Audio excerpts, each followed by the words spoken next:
व्यक्तिगत जीवन में मेरे आज भी याद है, मेरी माँ ने एक बार मुझसे कहा कि मेरे मामा बहुत गौरवशाली हैं कि उनकी बिटिया ने उनको प्लेन का सफर करा दिया। क्योंकि हम गांव से आते हैं, किसान परिवार से हैं, तो हर चीज की हमारे लिए अहमियत है। मैंने भी ये तय किया था कि मैं अपनी सैलरी से अपनी माँ को एक बार हवाई जहाज का सफर जरूर कराऊंगा। अब हालात ऐसी हैं, आप बेहतर जानते हैं, हमने देश भी जानता है, सब लोग जानते हैं कि गरीब आदमी हवाई जहाज में सफर नहीं कर सकता। प्रधानमंत्री जी तो कहा था बहुत दिन पहले कि चप्पल वाला जो है हवाई जहाज में सफर करेगा, लेकिन आज हालात ऐसे, किराया भाड़ा इतना बढ़ गया है, नीतियां हैं उसकी वजह से कि गरीब आदमी सफर नहीं कर सकता है। गरीब आदमी तो ट्रेन में एसी के डब्बे में सफर नहीं कर सकता, इस तरह के हालात।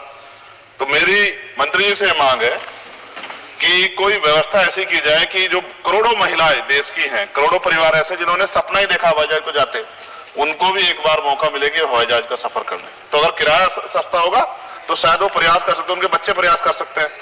साथ साथ वायु यात्रा में सेफ्टी सिक्योरिटी का बहुत ज्यादा ध्यान रखने की जरूरत है। कई बार हादसे हुए हैं, कई चीजों पर हमें गौर करना है। साथ साथ ज्यादातर एयरपोर्ट जो है वो प्राइवेट हो गए और प्राइवेट होने की वजह से कर्मचारियों का शोषण होता है। कर्मचारियों की, क्योंकि हमारे यहाँ बेरोजगारी बहुत है, तो कर्मचारियों को वहां काम करने में जो सैलरी मिलती है उसमें एक बार का टिकट भी नहीं आता कई जगह पे। तो मेरी आपसे आग्रह है कि जिन लोगों जो प्राइवेट हो गए वहां भी सैलरी कम से कम न्यूनतम वेतन इतना होना चाहिए 20,000 रुपए कि वो अपने परिवार का भी और सफर भी वो कभी कर ले, ऐसा मौका भी उन्हें मिलना चाहिए। साथ साथ प्राइवेट होने की वजह से SC/ST OBC के बच्चों को जो नौकरी मिल जाती थी वो भी जीरो होगी। तो मेरी आपसे आग्रह है कि अगर प्राइवेट भी हो गया तो उनसे भी कहा जाए कि कमजोर वर्गों के लोग बच्चों को मौका दिया जाए। साथ साथ नगीना में जहां जिन्होंने मुझे चुन के भेजा, मैं उनका धन्यवाद करता हूं उस क्षेत्र का, वहां एयरपोर्ट नहीं और लंबे समय से उनकी मांग, वहां पायलट ट्रेनिंग स्कूल भी नहीं है, एरोस्टेट ट्रेनिंग स्कूल भी वहां खोलना चाहिए क्योंकि ग्रामीण क्षेत्रों की प्रतिभाओं को नकारना नहीं चाहिए। साथ साथ मेरा जिला जो है सहारनपुर, वहां एयरपोर्ट पुराना है, वो डिफेंस का है सरसावा में, लेकिन वहां से पैसेंजर जो है यात्रा के लिए कोई सुविधा नहीं। और साथ साथ एक जगह छुटमलपुर, क्रांतिकारी जगह है, जहां हम पैदा हुए, क्रांतिकारी जगह है ही वो सर, तो वहां पे भी हवाई पट्टी की जो है स्थापना जो है सरकार को करानी चाहिए। हमारे लोगों को, छुटमलपुर के लोगों को बहुत अच्छा लगे और फायदा भी होगा, बहुत सारा जो है आसान हो जाएगा जनता के लिए।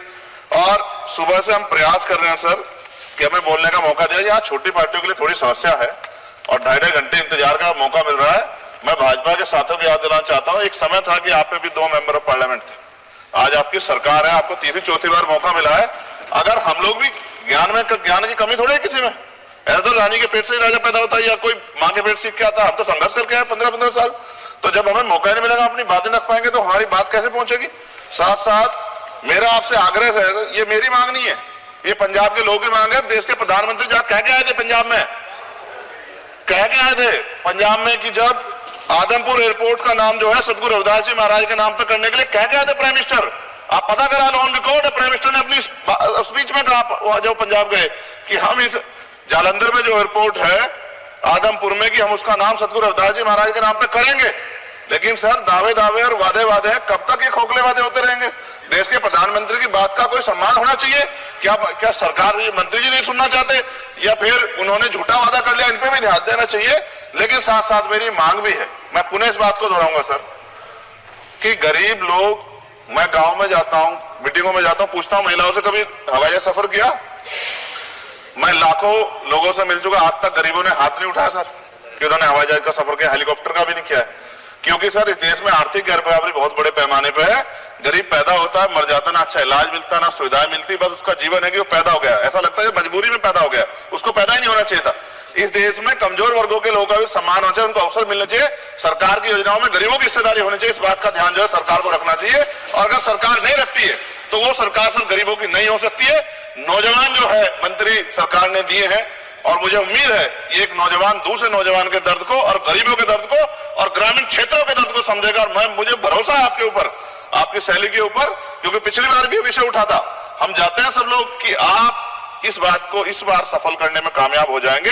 मेरी मंगल कामनाएं भी है कि कोई गरीब परिवार आपको प्रार्थना करे, दुआएं करे कि आपने उनको ये मौका दिया। वरना आदमी पैदा होता है भारत में और गरीबी में मर जा, हजारों साल चला, अभी आजादी के 75 साल बाद भी अगर ये नहीं हो पा रहा है तो इस पे हमें गौर करना चाहिए कि क्यों नहीं हो पा रहा। कई सीनियर साथी हमारे यहाँ हैं, मैंने उनको प्लेन चलाते हुए देखा, मेंबर ऑफ पार्लियामेंट होते हुए भी मेरा विश्वास है कि अगर इधर से भी और इधर से भी सब लोग जनता के विषय में सोचेंगे तो जनता की जिंदगी आसान होगी, जो कि अभी नजर नहीं आती। और मैं फिर आपसे आग्रह करूंगा, आप चेक कराइए, SC ST OBC के बच्चों को वैसे ही नौकरी नहीं मिल रही है, और जब ये पूरा सेक्टर प्राइवेट हो जाएगा तो क्या रिजर्वेशन करेंगे हम लोग?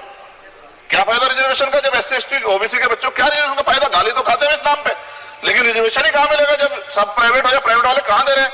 तो उनको कहिए कि प्राइवेट सेक्टर में मैं विधेयक लेके आया, निजी विधेयक, कि प्राइवेट सेक्टर में SC ST OBC के बच्चों को मौका मिलना चाहिए। सुप्रीम कोर्ट का एक ऑर्डर आज चर्चा हुई इसमें कि भाई क्रिमिनल होगी। कितने अरबपति बने आप लोग? कितने लोगों पे हवाई जहाज बताइए? SC ST के लोगों पे कितने लोगों पे हेलीकॉप्टर बताइए? आप कुछ नहीं, आपके पास आंकड़े। सब लोग मिलकर गरीबों को चलना चाहते हैं, ये गलत है सर। मैं आपका धन्यवाद करूंगा पुनः सर, और क्योंकि हम ही कोरम पूरा करते हैं सर, देख लीजिए आप, हम ही बैठे कोरम पूरा करते हैं। हमें विश्वास है अपने देश की पार्लियामेंट पे कि आज नहीं तो कल इस पार्लियामेंट से गरीबों के लिए कानून बनेंगे और गरीबों के लिए पॉलिसियां बनेंगी और गरीबों को भी सम्मान का जीवन मिलेगा, ऐसा हमें विश्वास है। मैं आपका धन्यवाद करता हूं और मुझे उम्मीद है नौजवान हमारे मंत्री से कि वो गरीबों की बात को सुनेंगे और हम लोगों की पीड़ा को समझेंगे और हमारे क्षेत्रों में काम कराने का। धन्यवाद। श्री रविंद्र